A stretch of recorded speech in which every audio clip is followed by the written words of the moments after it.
Does Nintendo have a recognition problem? Can we just switch topics, please? Maybe. Let's talk about it. Stay tuned for the Punchcast. I'm not talking about it. I don't want to. Jerk. Shut up and sit down.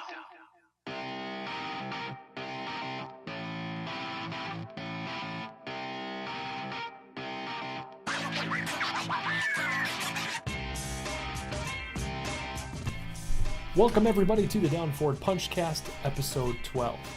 I'm your host, Jason Saris. With me, David Reed. I sure am. Still wearing the same shirt, too. Yeah, look at that. 2 weeks in a row. This is my StarCraft Zerg shirt. Okay. Looks like you're a Terran. Or Gears of War 4. Whatever. Just I don't know. expand your library, for God's sakes. Not getting into World of Warcraft. Sorry, StarCraft isn't on Xbox. StarCraft, whatever it is. None, yeah. Warcraft. It's all the same thing. The craft of something. Same thing to me. Where's Diablo Craft, for God's sakes? I did play Diablo. Did Really? you? Yeah. Recently? No. But I mean, I have only like a handful of games I ever played on the PC. Myst was one of them. Myst was one of them. It's mock. It's the mock version of Myst. Pissed. I played starring John Goodman. Riven. Yep. The 5 or 6 disc game. Yeah, and actually, God. mine had a problem where one of the discs I couldn't actually progress because one of the discs had some kind of issue, like was like a coding problem, and it wouldn't play. And played Primal Rage. That was a great game On PC. The Golden Shower, man. Yeah, that game was. I love Primal Rage. And why hasn't that been inducted into the Hall of Fame? Bunch of Commander Keen games I got into. I don't know if you ever. Oh, played the those. Apogee stuff. Yeah, Apogee was where Duke Nukem came from. Oh, really? Mm-hmm. Apogee, Commander Keen, a few other games. I did Doom, a little bit of Quake, and Diablo. Sweet. Okay. Yeah. That might be the extent of all my PC gaming. I'm probably forgetting a That's couple really things, but- sad. Yeah, God. I know. Just it was never for me. That's all right. But anyways, this I is picked not an up your episode slack. about PC gaming. It's actually an episode about Nintendo and how they have a recognition problem. Oh, apparently. goody. I love Nintendo conversations. I know you do. That's why it's good that it's fitting that we're having it today while you're here. So you're probably familiar with Nielsen, right? The Nielsen ratings. Yes. If you don't know, Nielsen is like the gold standard in ratings, mostly for television. People know that. And radio. And radio, yeah.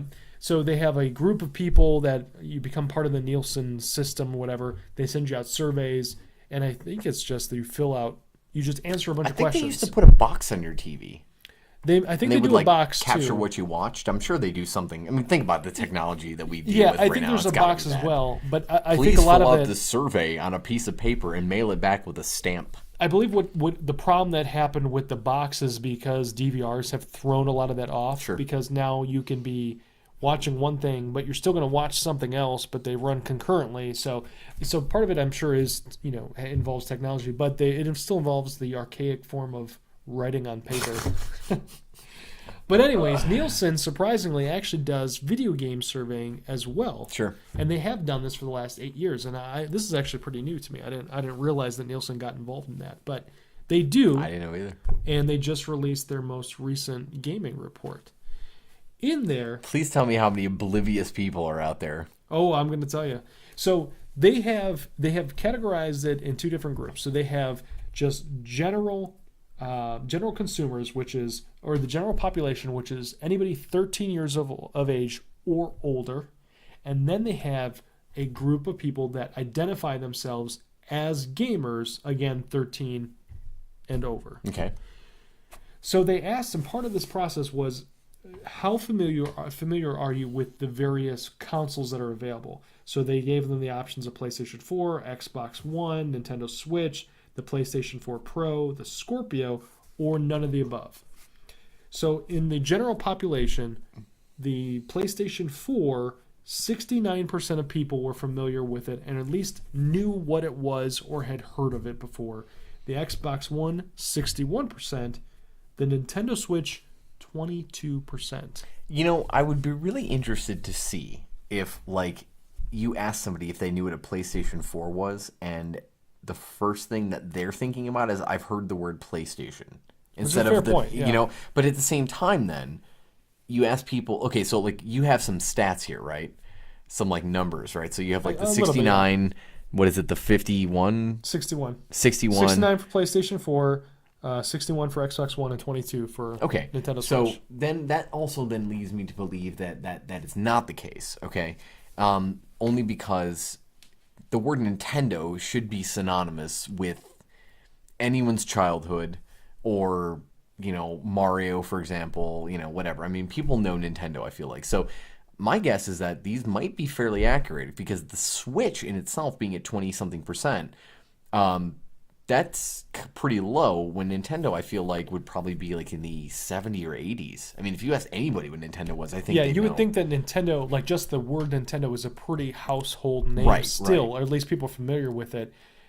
So maybe they clarified, like, all right, look, we're going to say the word Nintendo, but we want to know if you actually know what the Nintendo Switch is. Like, and that would be fairly accurate, which would be good. And Nielsen's been doing this long enough that I would feel confident that they're doing this. But what's important to any kind of case study like this or survey is that it's consistent amongst the different options. So if they are making that distinction, and they, the actual report that I read through it doesn't include the actual ballot or the survey, so it's hard to say how this was performed. But if they are doing it that way, where they're saying, dismiss the word Nintendo specifically, just Nintendo Switch, they would still be doing that with PlayStation 4 or Xbox One.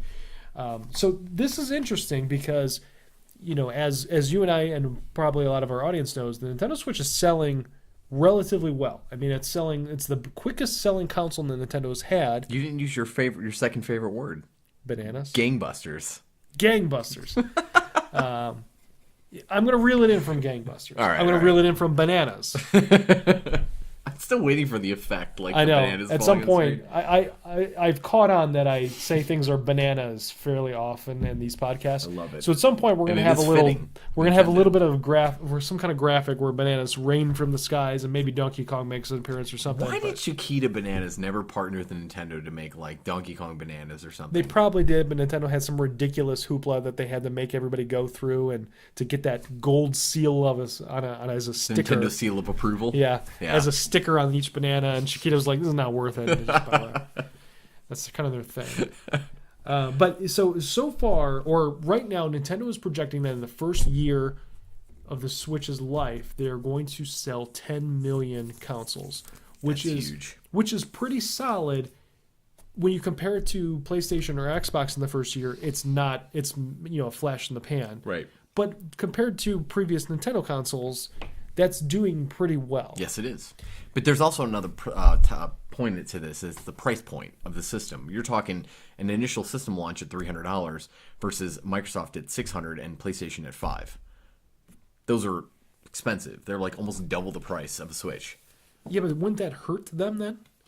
Well, because no. It should, like you were saying, like it might have hurt Microsoft and Sony initially at that time. No, I'm saying that the PlayStation and the Xbox sold more than that in their first year. They sold more than 10 million. 10 million, Okay. 10 million is less than those two systems. Okay. But better than previous Nintendo systems. There's an obvious answer to this. Nintendo doesn't know how to make anything in quantity. So basically, they could probably sell 20 million, but they just decided they didn't want to. Well, yeah, there is that whole aspect of how they like to, artificially make shortages of things. It feels like they do. They've never given a response. My favorite thing about Nintendo is that they don't respond to anything. They don't respond to criticism. They don't respond to praise. Especially like on their YouTube channel. Like anytime they release anything, all the comments are related to all of their awful business practices. They're not related to the actual video at hand, right? It'd be like, hey guys, we're announcing another Mario game today. Gotta love the internet, just full of trolls. Right. They're like, new Mario game coming out, and they're just like, where are the amiibos? Why are they, retailer exclusive? Where are the mini NESs? Like, why can't I get a Switch? Like, this is all the comments. Like, all this is fair always criticism. like this. Right. And there's never been like one official response from Nintendo. They won't do it. Yeah. So it's like, this is what happens, right? So I don't know if it's artificial or if they're just idiots, like, or maybe they just hate money. I'm not quite sure. But I think the Switch, like, I've told you this in the past, I feel that the Switch got people back on board, right? It got you back on board. Yeah. When's the last time you bought a Nintendo system? I skipped only the Wii U. I had a Wii. Okay, and I had a GameCube, and I had a 64. So I've only skipped one But generation. you probably were not in the mindset of, I'm going to buy the next Nintendo system. Like right now, you're in the mindset of, I'll buy whatever Xbox makes, or Microsoft makes, right? Like I'll probably buy whatever it is. Within reason, but yes. Within reason, Yeah, yeah. yes, but most likely you're excited about something you don't even know about yet. When's the last time you were excited about something you didn't know about Nintendo was making? Probably not anytime recently. Yeah, it's a fair point. And so, like, the Switch itself, like, while it seemed cool, I wasn't totally convinced. And then I got my hands on one, and I was like, this was worth it, you know? So, I don't know. I think people not knowing about the Switch is still okay, only because Nintendo is, again, they're taking a different approach. Well, there's a couple of factors that I think kind of go into this. You know, the survey was done now, and keep in mind that the Switch was just launched a couple 2 months months ago. ago. Where, you know, obviously there's been a longer tenure for the Xbox One and the PlayStation 4. They have 5 years under their belt at this point. So I would expect that organically, more people are going to have accidentally come across the term Xbox One or PlayStation 4. That is fair, because you had Xbox, Xbox 360, and Xbox One. You had PlayStation 1, 2, 3, 4. Yeah, So but you have the same name every single time. All they're doing is adding a number next to it or but something. you can make the same case with Nintendo. But Super Nintendo released the Nintendo 64. And Nintendo's been around for 20 years, 30 years. You're right, but at the same time, nobody refers to it as the Nintendo Switch. They call it the Switch, they call it the Wii, they call it the Wii U, they call it the GameCube, they call it the Super Nintendo. That one is different because it has the word Nintendo in it. The N64 or Nintendo 64 also some kind of relates to that too. Yeah, you have all these specific names that don't even carry the surname. I would still assume that they're making the distinction in the survey that it's, you know, Nintendo Switch specifically. Sure. But, you know, to me at least it makes sense that if you have these specific products where one has been out for a much shorter duration than the other ones, that's going to affect, you know, how much people are familiar with it. Right, and it's so early in the life cycle that, like, this doesn't alarm me or anything. I'm not afraid of this number. I mean, Nintendo hasn't had a foothold since the original Wii, right? Right. In fact, I think you even mentioned it last week, you know, about, like, how the Wii kind of became like a household thing. Like, everyone had one. Everyone was familiar with it. They captured the market at one point. Like, they were the clear winner of that console generation based on sales alone. Not necessarily, like, quality of games, but sales, you know, whatever. Yeah. And whereas the Switch is really like this niche thing, right? But it's a niche that's still broad, and I think people are going to adopt to it. It's just going to take time. 2 months in is not really a great indicator. The counterpoint to that is that because something is new, you would think that there'd be more buzz because it's the new sexy thing, right? Remember the amount of them available. Go into any store right now, tomorrow, the next day, but it doesn't have to be available in order to be have heard of it. But in a way, it does, though. Like, if you can go out and buy the coolest new product on the market, blah, blah, blah, if it's in every store, you can go get it, then people will be like, hey, I got one of these. Let me show you. I got one of these. Let me show you. If I say, like, hey, this thing looks really cool, but I can't get my hands on one, well, that's different because no one's going to talk about their experience with something they don't own. That's not true, because if you look back to the Wii was all over the news constantly because it was sold out for 3 years. Yes, exactly. So people couldn't get their hands on that, and people were talking about it. So I don't think that. But that was the a holiday availability. launch. That's when people were looking to spend their money. I don't think that the availability makes that much of a difference. But where this becomes concerning for me is that Nielsen went on and said, again, they had a second group, and it was the people over 13 that consider themselves gamers. They classify themselves as gamers. Now, that demographic was more in tune with what a Switch was. Mm-hmm. That was 29%, which is better than 22%, but that's still drastically less than Sony PlayStation's 77% or Xbox's 72%. Sure. So if you have a group that says, yes, I'm a video game player, I play video games, I know gaming, and they still don't know what a Switch is, but that's a problem. I feel, too, that Microsoft and Sony spend a considerable amount more on marketing in the U.S., especially, than Nintendo does. And that could be the case. I very well think, because, like, think about, like, the majority of our advertisements come from where now? What are you talking about? Like, from like companies? Any time of advertisement. Like, when you find out about this kind of stuff, and granted, we go look for it, but let's pretend we don't look for these things. Where's the majority of the advertisements that you see? Where do you see them? On the internet. Exactly. Right? You're either watching a YouTube video and you got to go through that 15-second ad or whatever it is. Do you ever see any Nintendo ones? I never do. I did leading up to the Switch launch. You Okay. saw that one with the Imagine Dragons song in the beginning and the You Yeah, saw a lot maybe. for the Zelda one. That was like the Super Bowl commercial that got played. Yeah, the a Super lot. Bowl commercial was good. That was helpful, I'm sure. But I feel like I see Sony ones all the time. I see Microsoft ones on a reasonable amount. You know, like Microsoft runs campaigns for games. Like Halo Wars had those campaigns. I agree with you completely. There's a lot more marketing content from the other two players in the industry, and that might be part of the problem is that Nintendo either doesn't think that they need to market that same way, or for whatever reason can't market the same way. Right. It might be a content issue. I mean, there's a lot more content behind Xbox game, you know, Xbox Third party has always been Nintendo's problem. Yeah, so maybe there's just there's just not the same amount of Like if, for example, to like the new market. Call of Duty comes out, the first thing that's going to happen is it's on the screen. It's going to be like coming out for PlayStation and Xbox and Switch. Yeah, You know, or that's an whatever. excellent point But, you too. know, I wasn't yeah. even talking about I see what you're saying with the third party that Right. they're putting forth content for their own product that happens to be on Xbox or PlayStation. Yeah. So you get that extra brand recognition from that where it's not on the Switch, so that doesn't even. And if it does come to the Switch, which there is a rumor out there that For it may, Call of Duty, yeah. which I think would be very cool. Considering the motion controls on the Switch are really good, I really feel like this could be cool. I would love to see a shooter on the Switch just to see how it works. Now, granted, we'll get our Splatoon coming out in the summer, but that's a Nintendo-made game, so you know it'll probably be perfected in every way. telling you but- right now, Call of Duty can come to the Switch. Nobody's buying it. You're because right. the online Realistically- network blows. Well, it does right now until it becomes a paid service, which may help. Because look, when Sony went paid, it helped. Remember how bad the PS3 service was? Yeah, Do you even know, or I'm just curious? I know. The I'm a little PlayStation familiar. service on PS3 was so horrendous. Yeah. I mean, the worst. PS4 is fine. Xbox was always great, right? Because they were like, oh, we'll just charge right off the bat, and everyone's going to start doing it. People started buying Xbox Live. They bought Xbox Live on the original Xbox. Yeah. Remember that? And then it went to 360, so they'd already built their base at that point. Well, PlayStation didn't until PS4, and it was horrible. Now PS4 is great, and its online service is pretty great. Unless you play the show, it's really bad. Is it I bad? tried playing it today, and my pitcher was pitching on his own, and it was really bad.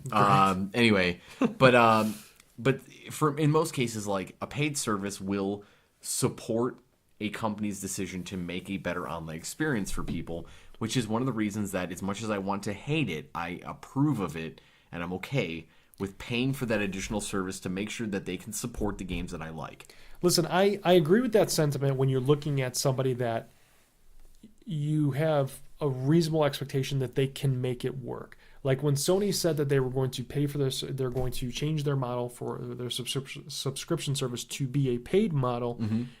You have that expectation like, okay, this one is not that great. I believe Sony can make it better. And the revenue coming in for doing this is probably going to bridge that gap. I don't have any faith in what Nintendo can do yet. In my mind, Nintendo would have to first establish some sort of relatively acceptable online service and then charge you for it. Well- just to have I don't even know what it is now. I own a Switch. I can't even figure out how to get online, how to do anything with it. You can't communicate with anybody. No. There's no... You can best friend them I- remove them. Yep. That's it. That's literally So it. as of right now, I can't even judge an experience because I can't find the experience You don't to know even this yet. judge. Mario Kart is a peer-to-peer service. That's God bless. So in other words, it's like, oh, hey, I'm on AOL dial-up. I'm going to play some Mario Kart online, and like 8 people join my tournament or whatever, and there's a disconnect because obviously I'm on AOL dial-up. And and so it's really bad. And apparently the server issues for Mario Kart have been getting worse. They were good at first, but they've been getting worse because of this peer-to-peer. So in other words, like if I have a bad internet connection and people are joining my game, there's probably going to be a disconnect based on the amount of server load, considering I'm running it off of my own connection rather than Nintendo's connection, because while it's awesome they brought a game that's multiplayer based within the first month to the system, and I say this because it's Nintendo. I mean, technically this should have been a thing from day one, but look, we're lucky to get what we get sometimes, okay? we have such a low bar. We for have low Nintendo at this point. expectations, unfortunately. You made a game. We're so Right. excited. Well, Yeah. at the same time, low expectations can rejuvenate that kind of excitement for you sometimes. You know what I mean? When you guess. expect too much, it kind of ruins everything sometimes. Like, it ruins even the best of the best. Like, because your expectations are so high. So, but anyway, yeah, it's peer-to-peer. And the service isn't done yet. It's not been announced. I'm assuming it's going to be announced in the next month, most likely. Splatoon will probably be part of that service, is my guess. We don't know what freebies they're going to give us. We don't know what the value of it is going to be outside of or the hopefulness that we'll have like a quality experience online, right? And we won't have to deal with server issues or peer-to-peer connections or, just other dumb nonsense that Nintendo feels like they make the best choices for us when they're like your parents. Sometimes we feel like they don't know best. And sometimes they do, and sometimes they don't. It just depends. But Nintendo would like constantly takes that dad mentality. Well, I hate it. Whether you think it's right or wrong, or if there's legitimate reasons for it or not, if it's actually true that Nintendo's recognition for the Switch is fairly low or relatively low right now, obviously they would need to do something about it. You and I both talked about in the past how we want Nintendo to survive. Yes. There are obviously iconic franchises that Nintendo owns that we want to see more of. And also, it's good to have them still in the industry, even if they're not on the scale of where Microsoft and Sony are. So they need to increase recognition for their product. Sure. How do they do that? I think they get Dwayne "The Rock" Johnson to do some commercials for them. Because they really like John Cena. But the problem with John Cena commercials is that nobody can see him. Because he's wearing camo? I don't know. Oh, Dude, you can't see my face. Yeah, I got you. John Cena, man. Yeah. You can't see me. Okay, yeah. Yeah, the problem with every John Cena commercial, you can't see him. It was a long way to go for a joke. It was the easiest joke. Oh my God, watch more YouTube and catch up on what's going on in the world. Okay. Quit playing your Switch. I'll have to add that to my list of 1,000 things to do is watch more old footage of John Cena. I wasn't even really meaning it to go that way. It just kind of happened. But, I don't know. Advertising is one thing. I think word of mouth is so huge. If you, Zelda got all these people talking, every outlet, right? I mean, there are things out there that people that haven't played Zelda in years are talking about Zelda. And, you need to continue to release games that are popular and they're relevant. And I think by doing having a good stream of releases, whether they're third party or first party, is going to help obviously, because at this point Nintendo also has to reestablish themselves as a contender for third party, right? Because as much as I am fine with buying just first party games, there are not enough people out there like me. So I understand that my view on a Nintendo purchase is not the same as everyone else's. I'm fine buying every single first-party title they make, within reason.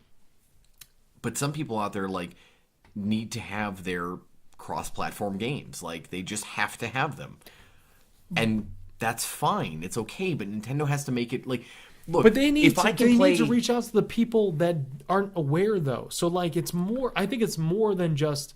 the first party titles, whatever. They have to reach an untapped, consumer base right now. Right. So I think that one of the things that can help, right now, I mean, they have that Mario Run app, right? Mobile gaming is something that is more casual, doesn't really interest Their me. mobile games are terrible. Well, Mario Run is not great from what I understand. But a lot of people were excited about it at the time, and now they're doing one with Zelda. Supposedly. So, no, I believe that it's... Supposedly. Okay. Allegedly, they're doing one with Zelda. I'm sure it'll be... Look, I told you, it's speculation. That's all we ever talk about. Nothing is ever concrete. But no. But, I mean, if you put a decent Zelda mobile game out there, and that will reach a lot of people because mobile is a casual thing, so you're going to get people that kind of... It whets their appetite for it. Maybe they start looking into more of what Zelda's doing lately. Oh, hey, Breath of the Wild, connect it back to the Switch. That's one step that at least that they're taking. I think that advertising is important. They need to step up the ads a little bit, find out where to put stuff. I mean, everyone obtains information differently, so it really does come down to multiple avenues, right? Yeah. Nintendo PR is the worst. Their social media is horrendous. Yeah, because they don't listen to people. Or they care. They don't care. They don't care at all. Right. So they're just like right now, the NES Mini is discontinued. I'm willing to bet that they will probably release like some sort of social media post in the next like month or so that's like, hey, you enjoying your summer with your mini NES? Yeah, and like just infuriate everybody. and just infuriate the entire world because that's what they do. Like it's like they have somebody who's completely out of touch doing all their social media because they don't allow them to respond to anything. Drives me crazy. But like people will just go up and down and just like complain about every little thing that they do. And they are fully within their right to do that. As much as I love them, I am also in the corner of every single person out there that's like, you are doing terrible things and you need to stop it. Like, just stop it. Like, just give me your hand and I'm going to just stop it, you know? And, but there are various avenues that people obtain their information from. So it could be from advertisements, right? It could be from, again, word of mouth is something you can't really control, but it's in a way, like, that's very beneficial. If I tell you that, like, I had an amazing experience, that's great. But if I put it in your hands, you know what else Nintendo didn't do very well? They released demo systems out in the wild, right? Like in most stores. Do you know what those demo systems actually consist of? Do you have any clue? No, I have no idea. Interestingly enough, it's a nice little display. It says Nintendo Switch on it. It's got a nice little like 27 or 32-inch TV in it. And it has a touchscreen that you can push a button and it lets you play a trailer for a game. Do you get to hold the system in your hand? Nope. You get to play a game on it? Nope. Does it even have any of their upcoming releases, even though they've already been announced months ago? No. It only has current things on there. You can't touch it. You can't play with it. That's not coming until way later. Why would you do that? Why? Now, granted, the darn thing runs on its own, so it's like if somebody walks past it, they can look at it, but people want to pick something up. They want to hold it in their hand, right? Yeah, you want to be able to... What the hell? Yeah. Why would you do that? Why release a demo unit with no demo? But look how the other companies do these things. I mean, like, Sony and Microsoft both, they have big events. You know what I mean? When E3 comes around, it's like a giant conference. It's like a party for party. I mean, like, you have lights and presentation, whatever. Nintendo, with their Switch announcement, did the best job maybe I've ever seen, but it paled in comparison. I will say it did get a lot of traction that night. I remember people that I never thought would have talked about it were watching that Switch presentation. I thought that was really cool. And that was a stepping stone, it was but at it 11 wasn't o'clock enough. at night. You're right, Yeah, right. It's not enough. But Nintendo has also completely abandoned the E3 platform. Which is also a terrible idea. I agree. Like, they need to... I mean, all these other companies, they put consoles and they put games in people's hands. Mm-hmm. Like, Microsoft goes out and, you know, they had Major Nelson go meet with, you know, Boogie, whatever his name is, on YouTube. What's that guy's name? You know who I'm talking about? There's a famous YouTuber. I'm sure you've seen him. Boogie292 or 5282 or something like that. But, I mean, this guy talks games constantly. He's got a huge following. Major Nelson showed up at his door after Microsoft bombed their initial Xbox One, you know, release, presentation. And once they started to turn the tides, they showed up at his door. He brought an Xbox with them. They played it. They let this guy, like this YouTube influencer, just have, you know, a look at it, talk about it, whatever, and started generating buzz. That's cool. Because, yes, absolutely. I mean, if Sony, they send consoles, they send games to people on YouTube. They send, you know, things to people that review this stuff for magazines and for websites because it gets people talking about it. Because you are one entity. Even though Nintendo is a giant company, there's still one source. And if they don't want to talk about any of their stuff for some weird reason, you need to have other people doing it because Jason, it's going to spread if you have people talking about it. You're missing the biggest problem here. Is that if, like, say, like Miyamoto showed up at your door with a Switch, right? You would take the concept, you would patent it, you would cut Nintendo out of the loop, you would make your own Switch, and then they wouldn't be a company anymore, and you would be a sole owner of the coolest technology on the market because you got your hands on something in an uncontrolled environment, okay? This is the problem. Like, you would then be the creator of Mario and Zelda and Donkey Kong. That's true. I could easily become that guy. You could become that guy. Nobody would remember Shigeru Miyamoto anymore. Nope. They'd be like, doesn't exist. It's Jason. Yep. It's Jason. He's the one that made all this stuff, right? It's true. Because Nintendo is, it's like, I don't know what it's like to be a company that has, like, these IPs that are, like, you know, the bread and butter of their business. They're, like, the building blocks and the foundation. And I know that, like, Nintendo has these things, right? Like, they are the Disney of video games. They have, like, their Mickey Mouse and their Donald Duck and all that, right? Like, they have all that stuff. You don't even see Mickey Mouse and Donald Duck anymore. That stuff's dead for some reason, I feel like.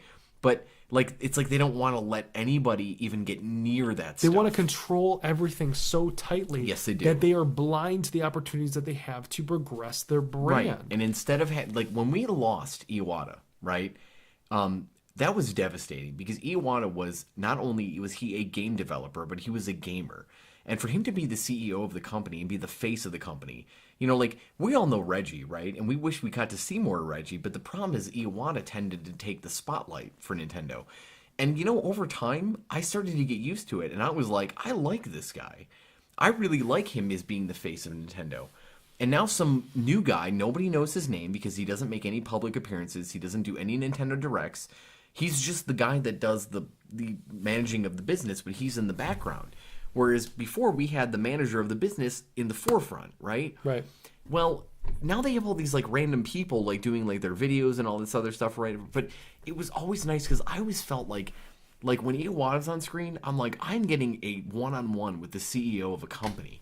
And I like this guy. It's when I feel like Reggie's on there, I'm like, I feel like I can be, you know, I can talk to Reggie if I wanted to, or like, you know what I mean? Like him and I could be on the same level. But the problem is the delivery of those things, even as a Nintendo Direct, just right there, Nintendo Direct. It's direct to the Nintendo fans already. You're not getting any you know what's messaging funny? out to people who aren't looking It's for almost it. like a step forward when we're not ready for that step forward, which is something Nintendo never does. They never take that leap that says like, hey guys, we know you're ready for this. They always do something that's like usually pretty safe in most cases. Whereas the Nintendo Directs are a great idea because as a fan, I'm going to watch every one of them. I always know when they're on. Like tomorrow there's one, and I'm going to be watching it because I know when it's coming. But most people don't. Like they're watching television at home. They're Right. not watching a Nintendo Direct, or they're playing a video game. And that's the problem. They shouldn't be I trying know. to reach you. They got to reach the other people. I agree, and it's nice that they do try to reach me. It makes me feel like they still I'm care. not saying that they should ignore you. No, it's but- good to communicate direct to the people that are obviously fans and that are current consumers, but they have to branch out. Well, I don't know how you, outside of releasing information to companies via articles, you know, like your mainstream like article sites, or like via YouTube, obviously, which I feel like is a great avenue for to do it. You know. Yeah. What else do you do at this point? Okay. I mean, So, GameCube era, right? Mm-hmm. Nintendo set up little like GameCube parties all over the country. I don't remember this, Okay. so that obviously didn't work for me. Well, it didn't work for you, but they already had you, right? Well, So Nintendo set up these little GameCube events all over the country, and there was one here in Cleveland. Mm-hmm. I went to it twice because you get to see some new games that were in there. And at the time, I was a Nintendo fan. I wasn't necessarily convinced I was going to buy a GameCube. did they give you a VHS of their upcoming games? Oh man, I wish. I was so excited. So 2 episodes ago, Chris and I were talking about it had come up this Nintendo 64 VHS that came with my Nintendo Power, and I watched it like a billion times. And for the video, if you haven't seen it, you should go back and watch it. But for the video, I had to go try to find the footage from the VHS. And I found it, and I was like a kid in a candy store Seriously? for like 10 minutes as I'm watching it. And I'm like, I gotta turn this off because this is gonna become a problem again. But oh man, I was so jealous that I wasn't there for that episode because I had a Mario 64 or a Nintendo 64 kind of a feeling like you did. Like Yeah. that was a really important moment in your life, right? Yeah. And like for me, and I guess this kind of ties into what we're talking about in terms of exposure, right? So I remember when I was in junior high and the N64 was a month away from coming out, and Blockbuster was still around. And I lived, or my school was like on a street where the Blockbuster was on the same street. It was a main street in the city I lived in. And I could go from my high school, or junior high rather, to my Blockbuster on my way home, which was great. It was like a little stop-off point. And I would go in there, and I remember the day they got an N64. I walked in there, because I used to go there all the time to rent games. yeah. I walked in there, and I saw this N64. And I was like, oh my God. I'm like, I heard about this. This thing is so cool. And I was like playing Mario. You know what the cool thing was is that back then they didn't like limit stuff, right? Like now they have found ways to limit your exposure to whatever they feel is justified. And in that day, they were just like, Mario 64, it's the entire game. It's sitting in the N64. There are 4 save profiles. Just go ahead and play. Yeah. And see what happens. I went every single day after school to that Blockbuster for hours and hours. And those people knew me. They loved me because I must have been, I either gave them a lot of money or I was personable or whatever, but they didn't mind me being there. And I went in there, and before the N64 even released, I beat Mario. Yeah. I beat the game. All 120 stars? I got it, like 76 or something. Okay. But I beat the final Bowser, before the damn thing ever even came into my own hands, because they had the demo in this Blockbuster.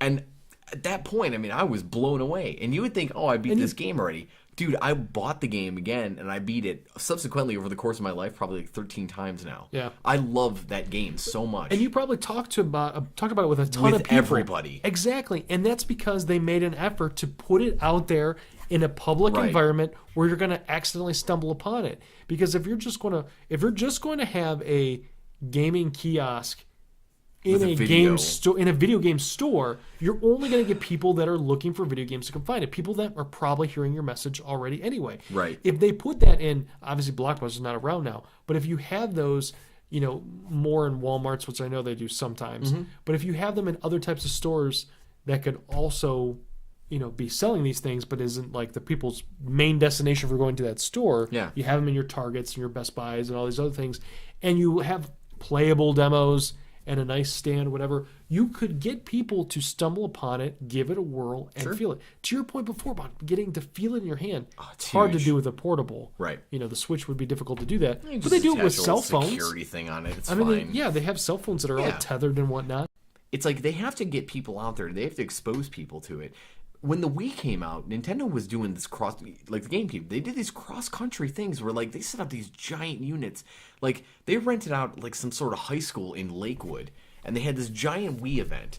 And I remember hearing about it, and I'd never had a Wii in my hand before. Yeah. I went to this event, and I was like, oh my God, I have a Wii remote in my hand. I'm playing it.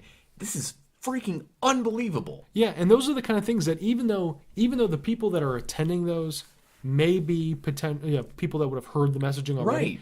If you go to experience something, you might invite a friend, or at bare minimum, you may go tell somebody about what you saw. Word of mouth, man. So, telling you. The thing that gave me hope when the Switch was leading up to launch was when Reggie showed up on the Jimmy Fallon show, right? Yeah. And he does this thing, right? So now you have people that are just watching Jimmy Fallon that may have no idea what a Nintendo Switch is, that walk away knowing what a Nintendo Switch is. Right. Like, bam, you've done it. You've made some kind of recognition for yourself. That was huge. I remember that. They could do more things like that. Who doesn't want to have Nintendo show off, Breath of the Wild, or maybe Mario Odyssey when the time comes? Right. These are the things you have to get that out there.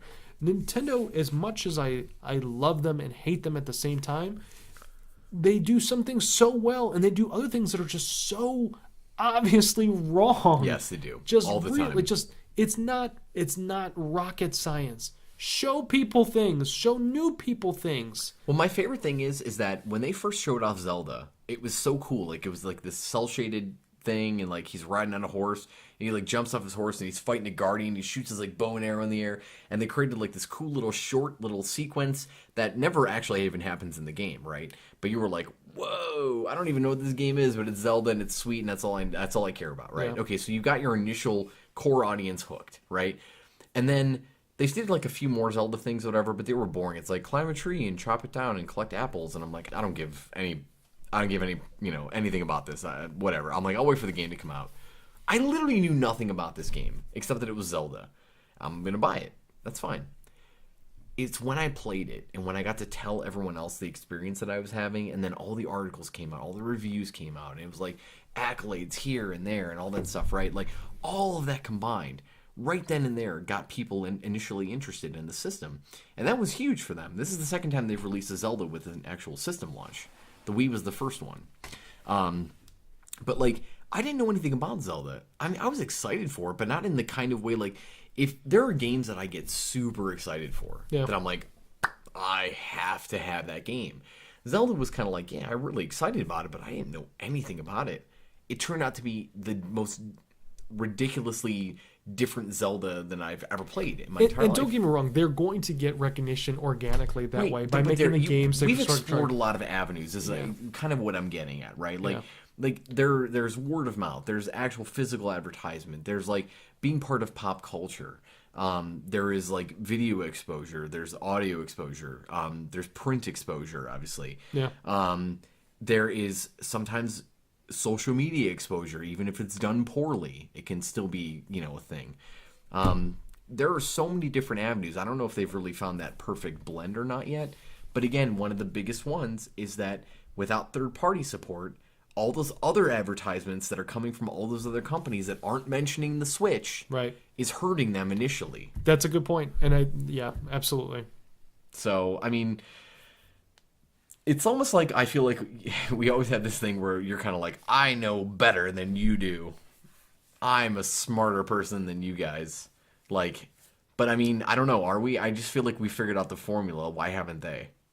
I don't know. It's a question that I wonder all the time. Right. Because everybody else does it. I mean, you can look anywhere else in any industry and you see how people do it. At bare minimum, you should be able to go copy paste. Yeah, exactly. But Why they don't not want to just do that. They want to stay tried and true, but they don't want to evolve with what happens in there. And Just remember, there is one factor involved here that a lot of the companies that we deal with don't necessarily have, and that is that Nintendo is a Western company that doesn't understand Eastern ideas. Eastern company that doesn't understand Western ideals, right, or Western interests in a sense. Like they are somewhat oblivious to it. And Japanese people are very proud, and they necessarily don't just adapt, right? Like, if they adapted, there wouldn't be a full country of Japanese people. They probably would have what America has, which is more of like a mixing of cultures and races and stuff. Japan is very xenophobic. They do their own thing, and they do it the way they want to do it, and they always will. But Sony adapted. You're right, but Sony adapted because Sony is global outside of video games. Sony makes a million other things outside of video games. They have to be global and they have to be universal. Nintendo just makes video games, dude. It's okay for them to be this way. First of all, the problem is that they don't see that it's not working in America. They don't just make video games anymore, but they're not to the same point as Sony. Second of all, it's been so much time. It's not like this is a new endeavor. I mean, obviously, Nintendo knows enough to be in business for 30 plus years. Right. Actually, way longer than that if you're going to go back to their original, cards and all that other stuff. But luck only gets you so far. Okay. They've been riding their initial luck for so long. They produce quality, but at the same time, they also got lucky. All right, they do everything they make first party is some of the highest quality stuff. It's like when you go see a Disney film. Except for 1-2 Switch, which is total dog trash. It's the worst game I've ever heard. So bad. But like it's like Disney, right? Like there are so many Disney films that I've seen over the years that I'm just like, I don't want to see this movie. I don't want to see Frozen. I don't want to see Tangled. I don't want to see Moana, whatever. And then every time I walk out of that theater, I'm just like, that movie was awesome. And it's the same way with Nintendo games a lot of times for me. I'm always like, I've played this a million times. I'm like, what's going to be new? And I'm just like, and I always walk away. But you're not the average person. No, I know that, but at the same time, I think that is there's moving enough away, people. and it's very obvious because of the way that Nintendo has been the last handful of years. It's very apparent that the tides are changing. Now is their time that they need to either adapt or they're going to fall. They're going to fall off the grid. I mean, that's just what it is. Sink or swim time. Right. And yes, they put together an innovative piece of hardware. Yes, it started off selling well. If people don't know what it is, if you're going to be surveying a ton of people, and people that identify as gamers don't know what a Nintendo Switch is, that is a problem. It's a problem. Well, I think the one thing that I'm hopeful of is that the exposure is only going to get better because they keep releasing Neo Geo games. And Neo Geo, if you remember, was the most popular thing ever. Remember all kinds of crazy Neo Geo rumors at the time.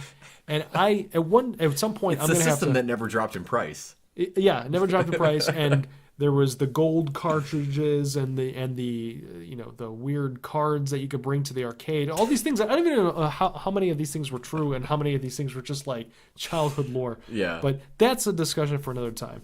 Yeah. Nintendo's going to find a way It's like Ian Malcolm says in Jurassic Park. Life finds a way, right? Like they'll find a way. They always do. On that note, I don't feel like it's going to fail.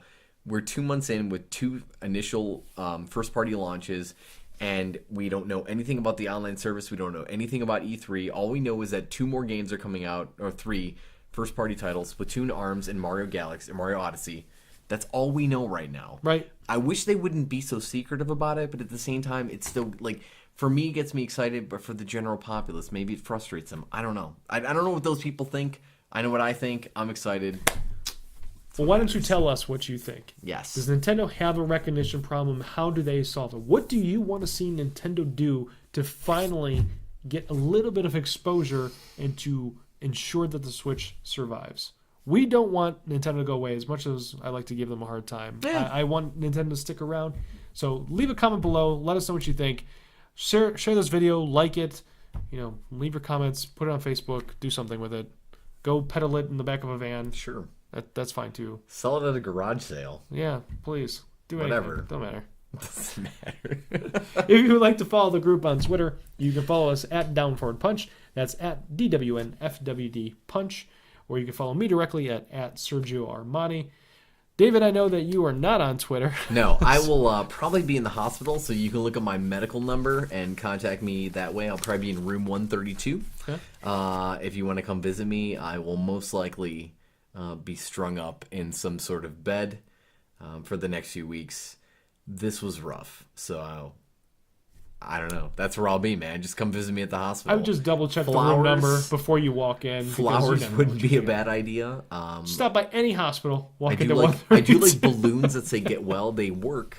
You may not think they do, but they work. I've gotten well from so many balloons. Yep, Like I was literally on death's door one day. Somebody gave me a get well balloon, and I walked out the next day. yeah, that was yesterday, right? And then today, Yeah, now you're here that's doing why a I'm here. podcast. You gave me that balloon. You're welcome. True by the way. story. You owe me. I've been your host, Jason Saris. This is David Reed. Yep. Until next time, keep on gaming.